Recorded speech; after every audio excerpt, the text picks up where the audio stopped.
I think there's a couple of different points to that. So let's take the first one of transporting your culture and putting it into other countries. So, every single country has its uniqueness. It's one of the beautiful things of working for a multinational yourselves, is traveling around the world and seeing the different cultures and the different work ethics around the world.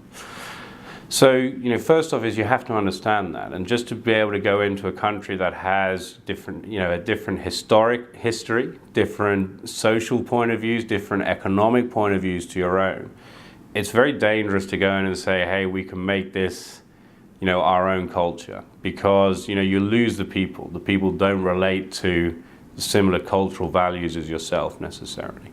What you can transplant is your company's culture, and that's a key different thing to just general business culture. You definitely can transplant that, but it's really key as we've transplanted around the world. We moved into India. We have offices in Hong Kong. We have offices in Mexico, here in the US, in Raleigh, North Carolina, and in the UK.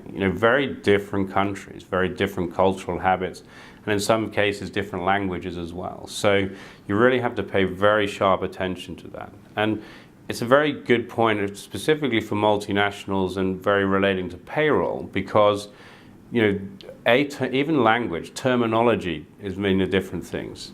So in the UK, when we say pay slips, that can mean something totally different across Europe. It can mean something totally different here in the US. So, when you're building a global payroll team and you have regional payroll leads or country payroll leads, you're making sure that the languages or the terminology you use is very key.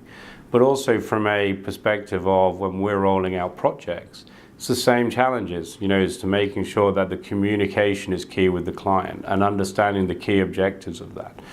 And that's one of the values of being a global organization, is you can understand and know that when you're dealing with a company across Asia Pacific, what are the nuances? How do you communicate with that audience? How do you make sure you come across polite to that audience and not rude because of the differences in every country?